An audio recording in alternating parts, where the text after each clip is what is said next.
Some people just aren't cut out for the fast-paced, high-tension world of F1, and that's okay. Until it's not. Some drivers just need to leave Formula One. Welcome back, Formula One fans, to another video.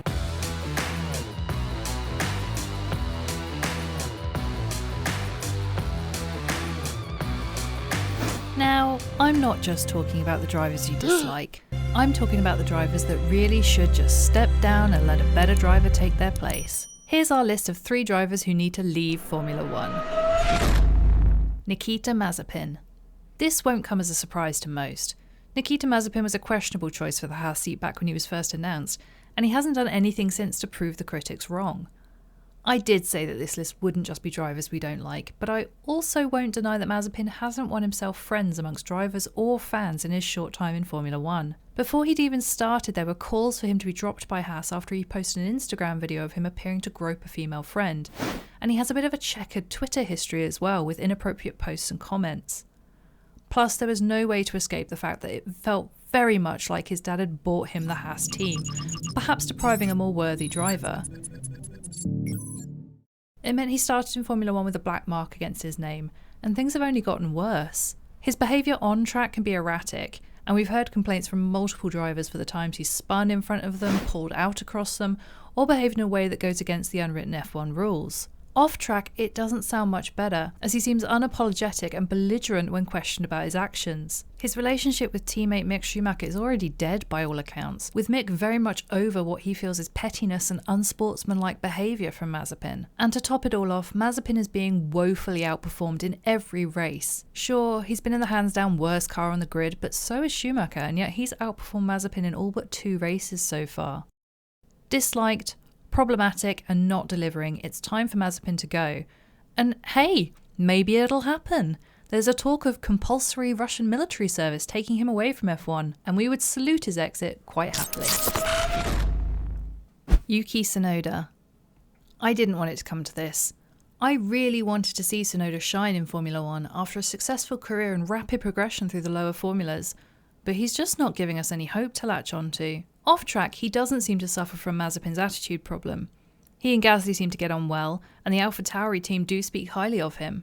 But on track, he seems to lose his cool really easily, and we've seen multiple spins, crashes, and really poor results, which are even more glaring in light of how strongly his teammate has been performing. He is, in all honesty, incredibly lucky to have kept his seat for 2022.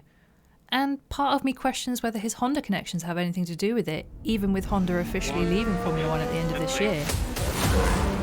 Given Helmut Marko's propensity for dragging other Red Bull and AlphaTauri drivers through the mud, his silence on the topic of Yuki Tsunoda is interesting. Out of 14 races, he's had 3 retirements and only scored 18 points, compared to Gasly's 66 points.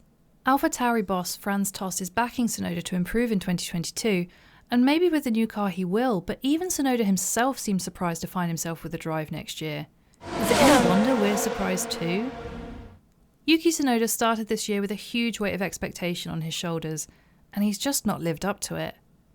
Maybe it's harsh to say this after we've not even seen a full season from the rookie, but given how quick AlphaTauri and Red Bull are to change drivers when they don't perform, I wouldn't have been shocked to see Tsunoda replaced with a new driver who might end up being more deserving. Nicholas Latifi. Latifi is another driver in F1, at least partly because of family wealth. Sure, he had a strong 2019 season in Formula 2, but I don't think that was enough to warrant the upgrade he consequently got to the Williams seat compared to the other drivers available at the time. He seems like a nice enough guy, and he and teammate George Russell clearly get on well, with Russell insisting Latifi has the seat on merit.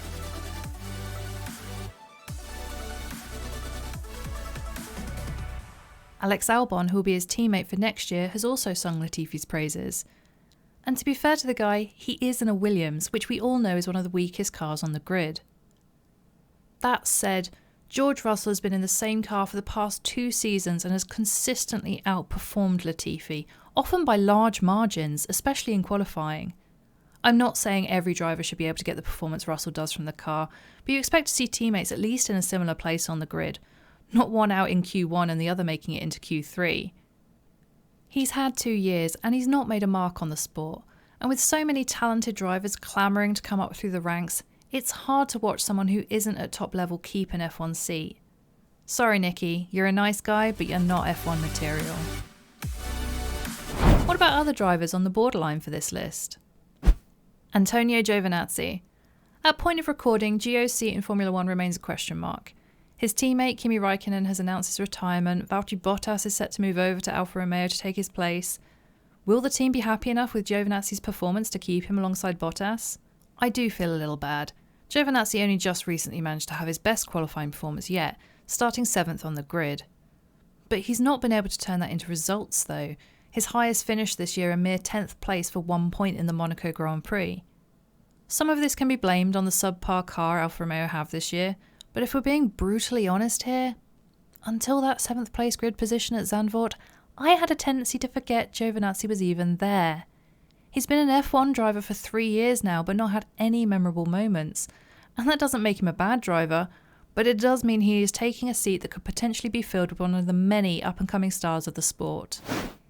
And we can't forget everyone's favourite paid driver, Lance Stroll. He gets an honourable mention on this list because I do keep hoping we'll see more from him, and every so often we see real skill from Stroll. But it's not enough when I'd love to see more rookies coming in. Last year he was pretty strong in the then Racing Point, but this season he's failed to shine much at all. Some of that's been bad luck, some of it is just the usual mistakes he can make from time to time. Mistakes that you'd hope an experienced driver wouldn't make. Of course, with Daddy Stroll owning a large chunk of Aston Martin, Lance isn't going anywhere for a while, and I will continue to hope he shows more consistent ability than he has thus far. I won't hold my breath, but I can always hope. What do you think, Formula 1 fans? Let us know your opinions in the comments below, and remember to like and subscribe for more videos. Thanks for watching! Back during Christmas 2020, fed up of having no one to share our F1 views with, we came up with the idea for Formula 1, our very own YouTube channel, but also spanning Facebook, TikTok, Twitter, Instagram, and our website, formula1.net. Since then, we've put out 25 videos, amassing nearly 70,000 views and a total watch time of over 4,000 hours. But we need your help. Over 90% of viewers of our videos aren't yet subscribed to our channel. We want to reach over 1,000 subscribers in order to activate the YouTube algorithm so we can reach even more F1 fans and encourage wider conversation. You can help us by hitting that subscribe button. It costs you nothing, but to us, it's everything. Hit subscribe, encourage your friends to subscribe, and help us reach that milestone. Until then, we'll see you in the next video, and thanks for watching.